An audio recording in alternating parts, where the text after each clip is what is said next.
Welcome to the Financial House Podcast. Today, we have with us Mr. Freddie Lim. Mr. Freddie is the co-founder and chief investment officer at StashAway. A bit more about yourself. How old were you when you first started investing? What was the first share that you bought? My first investment was more like a trade rather than a single name stocks. I traded the dollar yen, if I remember correctly. That was my first trade. Wow, when I was it's a complex trade. It was a 15-year-old trade.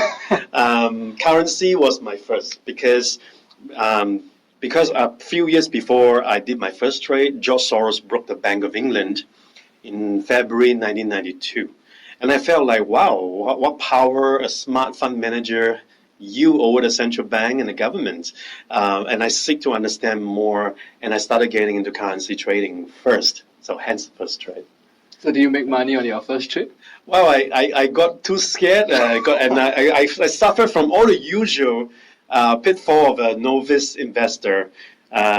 So I took profits too quickly, and then the dollar yen actually went up a lot more for decades to come. Yeah. So it was a missed opportunity, but it was for fun. Yeah, well, that's a learning point. In terms of your personal investment strategy, do you have any set of rules that you have, or any special strategy that you have? Well, the philosophy is the same as in how we design the StashAway product. As you knew, StashAway, actually the product is pinned on what I have designed, and that's coming out of actually the personal experience. I believe that people should not borrow money to invest, so that's the same for me. No leverage. No leverage. I believe people should set goals early.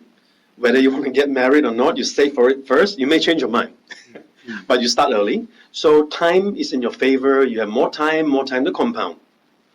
So that's the same thing for me.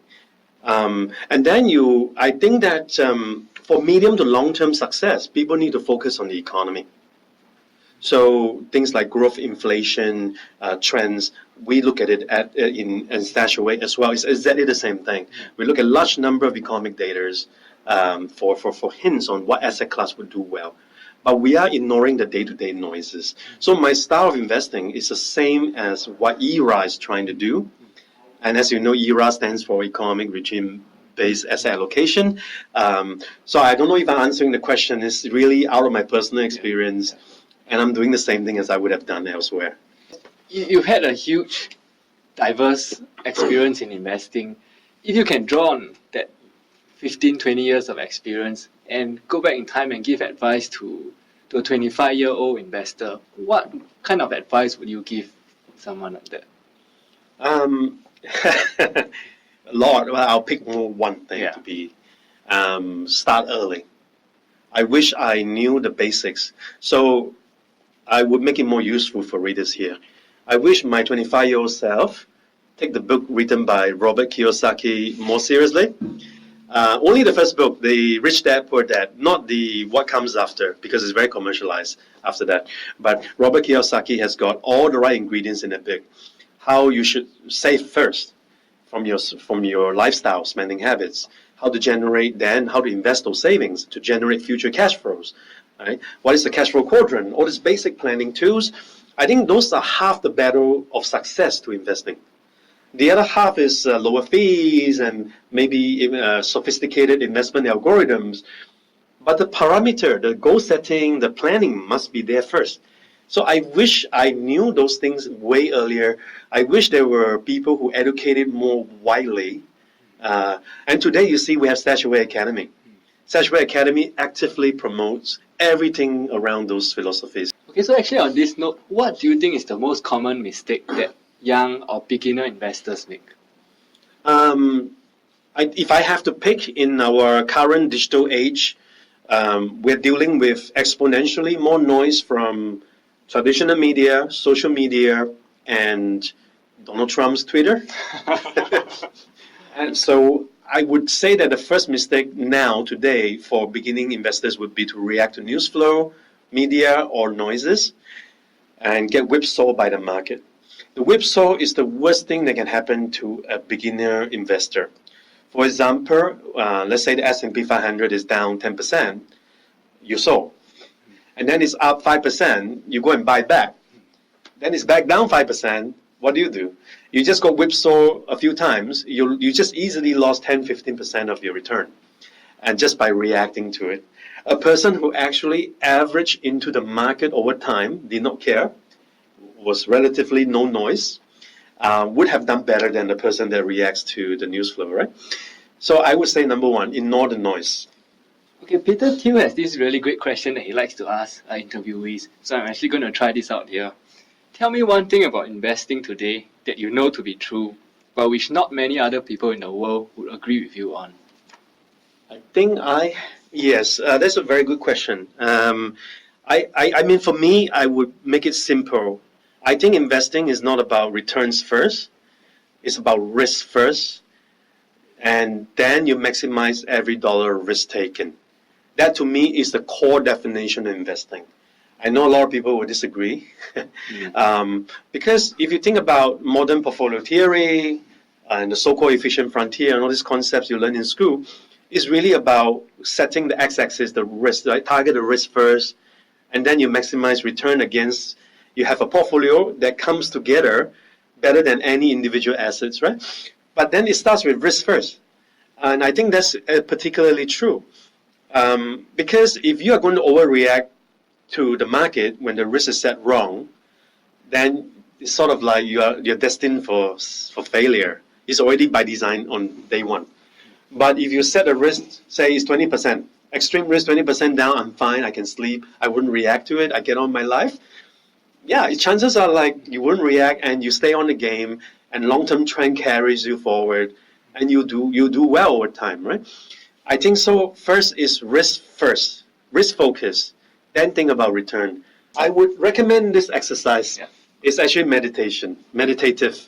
So close your eyes, forget all the noises, you can sit down, get comfortable, you can slouch, but breathe well. And then just imagine now, your dad gave you $1 million Sing dollars. Sounds very good, very comfortable. Fantastic. Immediately go and invest in a portfolio, right? And then you lose half of it. It's 500K tomorrow. Let it sink in, imagine it. It's only 500K. What can I buy with it? It's less. Okay. Then think now, how much return I need to go back to 1 million? 100%, not 50%. And then now think about the uphill battle. Are you ready for that? The biggest pain with suffering from losses is not into the losses. It's after the loss happened. Because the path to recovery is severely difficult. In this case, you drop 50%, you need 2 times more after that to recover. And then you got to imagine that. I would say do some meditative exercises, visualize, picture yourself in that situation. Is that what you want? And then now picture an alternative of 20%, which looks much better, feels much more comfortable, right? So if you could only make one investment for the rest of your life and it couldn't be StashAway, what would you buy? All right, I like gold, not because I'm Chinese. I like gold, I like diamond as well. But I like gold for a very special reason. First of all, supply-wise, there's about 192 billion tons of gold being mined, and there's another 51 billion tons left in the ground, and it's harder and harder to get to it. Some people may say, yeah, supply looks limited, but maybe we can synthesize gold. But as far as I know, to synthesize gold in a large scale is something that's very costly, not very easily doable. And the cost of mining has gone up 3 times the last few years. So from a supply-demand angle, gold is a super cycle investment. Super cycle meaning it's super long dated. You're making a core that is limited. The demand, however, stays. So it's going to get more and more pricey over time. So it's a patient, super long dated core. And as you realize, StashAway's algorithm has been always allocating around 10 to 15% in gold for very, very good reasons. Now, second and third reason are more important as well.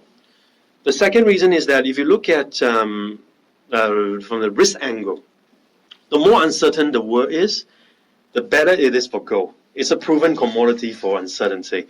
They just think about Europe, right? You got all this country, their own central bank, preparing for a scenario, something they don't say today. What if the euro currency break out one day? It's always a risk, right? They're so unhappy among themselves about anything. And in the event where the euro actually breaks up, the country with the largest precious metal reserve would be able to issue a new currency in a more credible manner. So it's because it's physically backed. So there is another angle where in a world, if we have this unprecedented event, euro breaking up, the gold would actually be a number one investment because the central bank themselves are buying it every year, right? Even China, think about China. The People's Bank of China has been buying gold increasingly over the years. It's another way of arming themselves against uncertainty of the trade war, right? So it's just a commodity that's of choice by central bank to back their nations with. So I believe from all these angles, gold is a super cycle investment. As long as you're patient with it, it's going to handsomely reward you. Actually, that's a really interesting one because I know a lot of great investors, even guys like Ray Dalio, they're actually loading up their portfolio with gold for some of the reasons that you just mentioned. Before we end, just one quick question for you. If you can sum up all your advice to a 25-year-old investor in one simple sentence, what would that be? Start early. Don't borrow money to invest.